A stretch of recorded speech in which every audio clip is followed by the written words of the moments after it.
Hello दोस्तों, स्वागत है एक बार फिर से आप सभी का परीक्षा पूरम में। तो आज की इस वीडियो में हम लोग कवर करने वाले हैं भारतीय संविधान के अंतर्गत एक बहुत ही इम्पोर्टेंट टॉपिक आता है, भारतीय संविधान की विशेषताएं। ठीक है, तो भारतीय संविधान की कौन कौन सी विशेषताएं हैं और आपके एग्ज़ाम के पॉइंट ऑफ व्यू से कौन से क्वेश्चन बनते हैं, उसको इस वीडियो में हम लोग कवर करने वाले हैं। जैसे कि दोस्तों, इस सीरीज़ को शुरू करने से पहले ही मैं पहले वीडियो में क्लियर कर चुका हूँ कि हम लोग ना उसी पॉइंट को पढ़ेंगे जहाँ से क्वेश्चन बनते हैं और आपको एग्ज़ाम में पूछा जाता है। जैसा कि किसी ने मेरा पुराना वीडियो देखा होगा, तो आप लोग देखिएगा कि पुराने एग्ज़ाम में ना, जैसे मैंने पढ़ा मौलिक अधिकार पढ़ाया था। ठीक है, तो मौलिक अधिकार से ना कि कौन कौन से किस प्रकार से क्वेश्चन बने बने हैं पुराने एग्ज़ाम में, तो आपको चीज़ें क्लियर होती जाएगी कि किस टाइप के क्वेश्चन जो है पूछे जाते हैं और किस तरह से क्वेश्चन बनते हैं। तो इसी प्रकार से हम इस वीडियो में भी आज के अपने टॉपिक जो है भारतीय संविधान की विशेषता जो है कवर करेंगे। ठीक है, जैसे कि आप देख पा रहे हैं, तो सबसे पहली और सबसे महत्वपूर्ण विशेषता है कि भारतीय संविधान जो है सबसे लंबा लिखित संविधान है। ठीक है, लंबा कहने का मतलब है उसमें बड़ा शब्द भी आप यूज़ कर सकते हो। ठीक है, तो लिखित रूप में सबसे लंबा संविधान जो है भारतीय संविधान है। ठीक है, जब भारत का संविधान बना तब अनुच्छेद मतलब 395 अनुच्छेद थे, 8 अनुसूची और 22 भाग थे। जैसे कि दोस्तों आप यहाँ पर देख पा रहे होंगे कि मैंने क्या लिखा है, 470 लिखा है, यहाँ पर 12 लिखा है और यहाँ पर 25 लिखा गया। तो ये जो है ना वर्तमान में कितना बना हुआ है, ये चीज़ के का क्लियर करता है। ठीक है, मैं नोट्स बनाते समय आपको पहले भी क्लियर कर चुका हूँ वीडियो में। नोट्स बनाते समय ना जब मेरे को कुछ और अलग चीज़ पता चलती थी नोट से हट के, तो मैं अपने याद करने के लिए उसी के ऊपर में या उसी के थोड़ा बहुत जगह बचा रहता था, तो वहीं पर लिख लेता था। ठीक है, तो इससे आपको कंफ्यूज नहीं होना है, वीडियो को देखते रहना और ये आपको क्लियरिटी हो जाएगी। ठीक है, मैं क्लियर कर दूंगा कि ये कौन सा पार्ट का कौन सा हिस्सा है। तो यहाँ पर 470 जो है अभी वर्तमान में अनुच्छेद हो गए हैं, अनुसूची जो है 12 हो चुका है और भाग जो है 25 हो चुका है। ठीक है, तो वर्तमान में अभी ये संख्या है। ठीक है, भारत और अमेरिका का संविधान जो है लिखित रूप में था और ब्रिटेन का संविधान जो है अलिखित रूप में अभी भी है। ठीक है, ये बातें भी आप क्लियर रखना है क्योंकि ये भी जोड़ी मिलाव वगैरह में पूछ लिया जाता है। ठीक, दूसरा इम्पोर्टेंट जो है भारतीय संविधान की विशेषता में है आंतरिक एवं बाह्य स्रोत। ठीक है, भारत के अधिनियम, जिसे आंतरिक स्रोत जैसे भारत शासन अधिनियम 1935 अन्य देशों से ली गई वह सब बाह्य स्रोत है। ठीक है, तो भारतीय संविधान में आप लोग को देखने को मिला होगा, आप लोग कहीं पढ़े भी होंगे कि कई सारी चीज़ें जो है ना जैसे मौलिक अधिकार का भी कई सारी चीज़ें जो है बाहर से लिया गया है और कई सारी चीज़ें जो है अपने द्वारा उसमें स्वनिर्मित करके लिया गया है। ठीक है, तो यही दूसरा पॉइंट है। तीसरा पॉइंट में लिखा गया है नगण्यता एवं अनगण्यता। ठीक है, लचीला एवं कठोर भी इसे कहा जाता है। ठीक है, तो इसको आप अच्छे से याद कर लीजिए क्योंकि ये चीज़ें जो है काफ़ी इंपॉर्टेंट है, सभी इसमें पॉइंट जो है उसको पूछा जा सकता है। ठीक है, नगण्यता व अनगण्यता का अर्थ संविधान में होने वाले परिवर्तनों से है। भारतीय संविधान को संसद 2/3 2/3 बहुमत के साथ परिवर्तित कर सकता है, किंतु 2/3 बहुमत के साथ साथ आधे से अधिक राज्यों की स्वीकृति आवश्यक है। ठीक है, समझ पाए? जैसे कि भारतीय संविधान में कुछ परिवर्तन करना होगा तो कम से कम संसद में जितने सदस्य रहते हैं उसमें से 2/3 बहुमत मतलब 2/3 वोट जो है उस पक्ष में, परिवर्तन के पक्ष में पड़ना चाहिए। ठीक है, और 2/3 वोट जो है परिवर्तन के पक्ष में तो पड़ गया, लेकिन आधे से ज़्यादा जो राज्य है ना उनकी सहमति बनना चाहिए। किसी भी संविधान में परिवर्तन करने के लिए आधे से ज़्यादा राज्य और 2/3 बहुमत संसद की आवश्यकता होती है। ठीक है, यही बात इसमें कहा गया है। इस प्रकार जो है भारत का संविधान जो है लचीला एवं कठोर दोनों है। ठीक है, तो चौथा इंपॉर्टेंट बात हो जाता है एकल नागरिकता। एकल नागरिकता जो है ब्रिटेन से लिया गया है। ठीक है, भारतीय संविधान के भाग 2 में एकल नागरिकता जो है उल्लेखित है। ठीक है, केवल एक नागरिकता होगा। ठीक है, इसके तहत जो है भारत का केवल एक नागरिकता दिया जाएगा क्योंकि वे केवल भारतीय है। ठीक है, भारत का होगा। अमेरिका में दोहरी नागरिकता है। आप समझने के लिए इसे याद कर सकते हो कि अमेरिका में जो है दोहरी नागरिकता है, एक राज्य का होता है और एक जो है उनका राष्ट्र का होता है। जैसे यूएसए करके बोला जाता है तो उसमें बहुत सारे राष्ट्र जो है सम्मिलित है, तो एक उनका राष्ट्रीय होता है और एक जो है राजकीय होता है। जो राष्ट्र संघ का दिया जाता है वो होता है उसका राज्य का, और जो राष्ट्र होता है अलग से देश जो है वो लास्ट तक का होता है। ठीक है, तो इस प्रकार आप इसको समझ सकते हैं।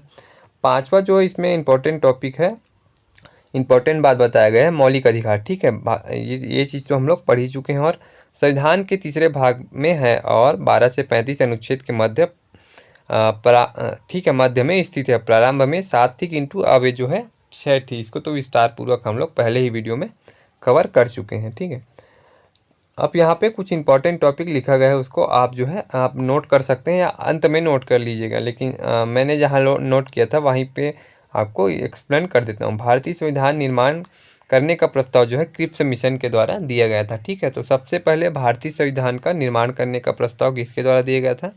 क्रिप्स मिशन के। तो कैबिनेट मिशन जो है कैबिनेट मिशन में भारतीय संविधान का गठन हुआ 1946 में। ठीक है, तो सबसे पहले प्रस्ताव किसने दिया गया, किसके द्वारा दिया गया अगर पूछा जाए ना, तो क्रिप्स मिशन आएगा। और भारतीय संविधान का गठन किसके द्वारा हुआ, तो आप लोग कहोगे कि कैबिनेट मिशन द्वारा जो है 1946 में गठित हुआ था, है ना। तो कैबिनेट मिशन में पैथिक लॉरेंस, स्टैनफोर्ड क्रिप्स और AB अलेक्जेंडर जो है शामिल थे। ठीक है, इसको अच्छे से आप लोग ध्यान में रखिएगा। छठवां विशेषता है भारतीय संविधान की राज्य के नीति निर्देशक तत्व। यह आयरलैंड से लिया गया है। केंद्र सरकार व राज्य सरकार को निर्देश दिया गया है कि कानून विधि नियम बनाते समय उपबंधों का ध्यान रखना होता है। ठीक है, इसके तहत जो है कानून विधि नियम आदि बनाते समय उपबंधों जो निर्धारित नियम है जो विधि के समक्ष बनाया गया है उसका आपको ध्यान रखना है। ठीक है, आयरलैंड से लिया गया, यह बात भी आपको याद रखना है। ठीक है, वैसे कौन सा कहाँ से लिया गया है उसके लिए मैंने एक लिस्ट बनाया है जो इम्पोर्टेंट जो है क्वेश्चन में सबसे ज़्यादा बार पूछा जाता है, उसके लिए भी मैंने अपने नोट्स में एक बनाया हुआ है, उसको आप लोग देख सकते हैं। लास्ट में मैं उसको भी एक्सप्लेन कर दूंगा। ठीक है, मौलिक कर्तव्य भी हमारे संविधान में लिया गया है, तो आप लोग इसे, ये भी हमारी संविधान का जो है महत्वपूर्ण विशेषता है। संविधान में यह सबसे पहले सम्मिलित नहीं किया गया था। ठीक है, ये बात जो है आपको याद रखना है। आपको क्वेश्चन कैसे बनता है, फॉर एग्जांपल के लिए मैं बताता हूँ कि आप लोग को बहुत सारा चीज़ आपको दे दिया जाएगा और पूछा जाएगा प्रश्न में कि निम्न में से कौन सा जो है भारतीय संविधान के प्रारंभिक स्थिति में नहीं था, प्रारंभिक में शामिल नहीं था, ये ऐसा टाइप का क्वेश्चन पूछा जाएगा। आप लोग को दे देगा मौलिक कर्तव्य, मौलिक अधिकार और बहुत सारा जो ऑप्शन जो है 3-4 ऑप्शन दे दिया जाएगा। ठीक है, तो क्वेश्चन ऐसा भी बनता है, तो आप लोग को ना एक एक चीज़ जो है जैसे कि डिटेल में आपको पता होना चाहिए कि ये जो है पहले जो है सम्मिलित नहीं था भारतीय संविधान के मूल संविधान में, ये बाद में ऐड किया गया। ठीक है, अब यहाँ पर एक और चीज़ बहुत ज़्यादा इंपॉर्टेंट हो जाता है बाद में इसे 42वें संविधान संशोधन। तो संविधान संशोधन का नंबर भी याद रखने की 42वें संविधान संशोधन में इसे जोड़ा गया। ठीक है, जैसे कि यहाँ पर एकदम स्पष्ट और क्लियर रूप से लिखा गया है स्वर्ण सिंह समिति की अनुशंसा पर। तो ये भी चीज़ बहुत ज़्यादा इम्पोर्टेंट हो जाता है कि किस कमेटी की अनुशंसा पर मौलिक कर्तव्य जो है संविधान में जोड़ा गया। तो स्वर्ण सिंह समिति की अनुशंसा पर जो है हमारा जो मौलिक कर्तव्य है जोड़ा गया। वर्तमान में इसकी संख्या जो है 11 है। ठीक है, तो ये मौलिक कर्तव्य बहुत ज़्यादा इंपॉर्टेंट हो जाता है, इसको आपको बहुत अच्छे से कर लेना है। ठीक है, क्योंकि ये बार बार पूछे जाने वाला टॉपिक है। ठीक, समझ पाए। अगला टॉपिक है, अगला पॉइंट है सार्वभौमिक मताधिकार। ठीक है, सबको एक मत मूल्य प्राप्त है, सबके मत जो है समान है। ठीक है, प्रारंभ में इसकी उम्र सीमा 21 वर्ष थी किंतु 61वें, ये भी याद करना है कौन से संविधान संशोधन में आपको पूछा जाता है कि कौन से संविधान संशोधन में जो है उम्र सीमा, वोट देने की उम्र सीमा जो है 21 से कम करके 28 कर दिया गया। तो आपको याद होना चाहिए कि 61वें संविधान संशोधन में इसकी जो है उम्र सीमा जो है 18 वर्ष कर दी गया है। ठीक है,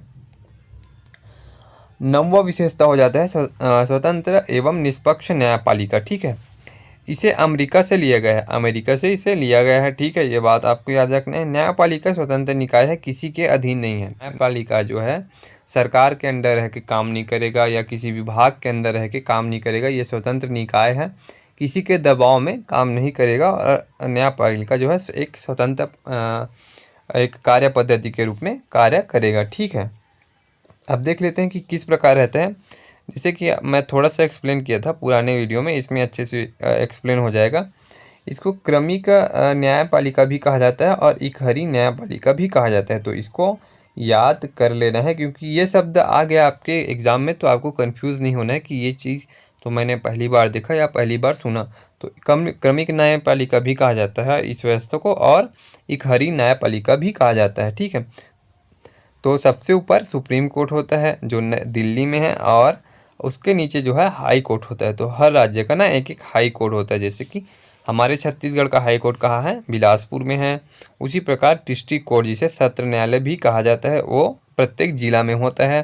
तो जिला आपका कौन सा जिला है वहाँ आपका डिस्ट्रिक्ट कोर्ट होगा। ठीक है, इसी प्रकार जो है रहता है, या सबसे पहले डिस्ट्रिक्ट कोर्ट, उसके बाद हाई कोर्ट।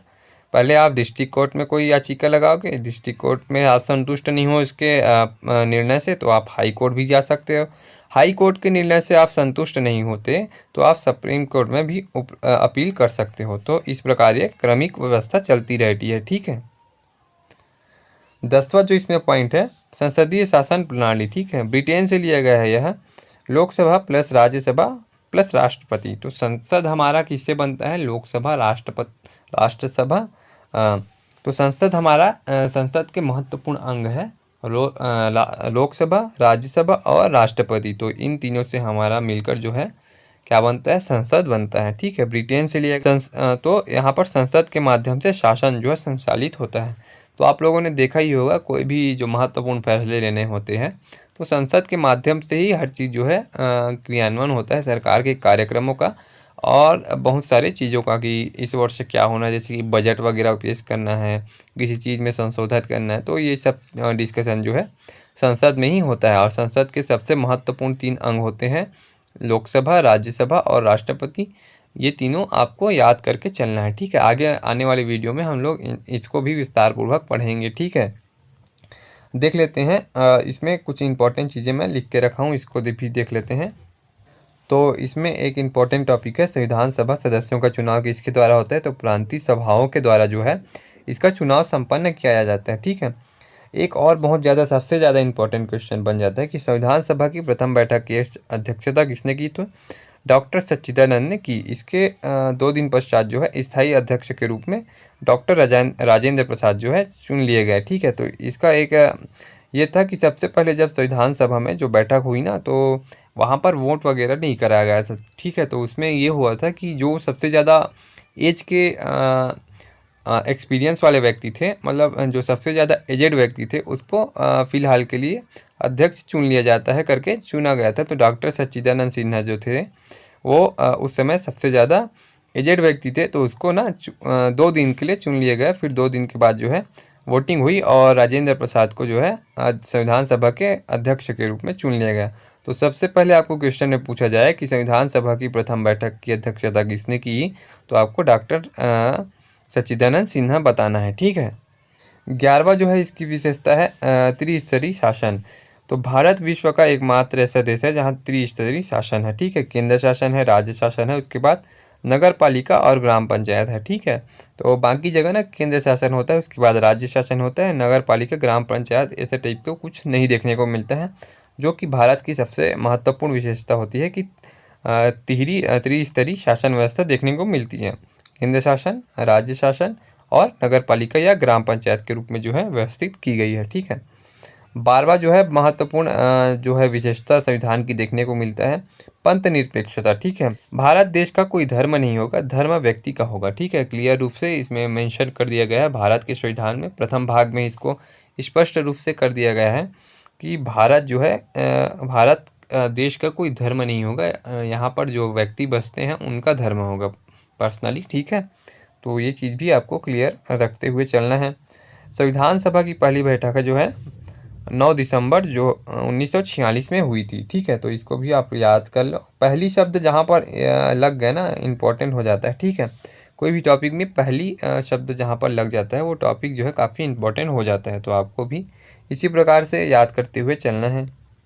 ठीक है, तो आज के टॉपिक में जो है हम लोग देखा कि बहुत क्लियरिटी से देखा कि भारतीय संविधान की क्या क्या विशेषताएं हैं। जैसे कि मैंने पहले ही वीडियो में क्लियर कर चुका है कि हम लोग सिर्फ एग्ज़ाम के पॉइंट ऑफ व्यू से आपका बेसिक क्लियर करने की कोशिश कर रहे हैं, और क्वेश्चन जो है अधिकतर क्वेश्चन जो है बेसिक लेवल से ही बनता है। आप लोग कोई भी क्वेश्चन पेपर उठाइए और उसमें मान लो इस संबंधित टॉपिक से जो है क्वेश्चन पूछे गए हैं, तो आप लोग देखिए कि आपसे बन पा रहा है कि नहीं पा रहा है, वीडियो के माध्यम से आप जो है उसको सॉल्व कर पा रहे हैं कि नहीं पा रहे हैं। और नोट्स बनाओगे ना, तो नोट्स आप जो है व्यवस्थित क्रम में बनाइएगा, मेरी तरह इसे ऊपर नीचे मत बनाइएगा, आप लोग अच्छे से देख लीजिएगा कि कौन सी बातें कहाँ पर लिखनी है, क्योंकि मुझे जो है नोट्स बनाने के बाद जो है कई सारी बातें जो है पता चली, उसके उसके उसके कारण मैंने कहीं पर भी अपना खाली जगह पे लिख लिया था। तो आप लोग जो है अच्छे से व्यवस्थित क्रम में नोट्स बनाइए और धीरे धीरे आगे बढ़ते रहिए, ठीक है। तो आज के इस वीडियो में बस इतना ही। उम्मीद है आपको भारतीय संविधान की विशेषताएं जो है अच्छे से क्लियर हुई हुई, वीडियो पसंद आई हुई। तो वीडियो को लाइक कीजिए, अपने दोस्तों तक भी शेयर कीजिए और इसी तरह इम्पोर्टेंट टॉपिक्स के लिए आप जो है हमारा चैनल सब्सक्राइब करके रख सकते हैं।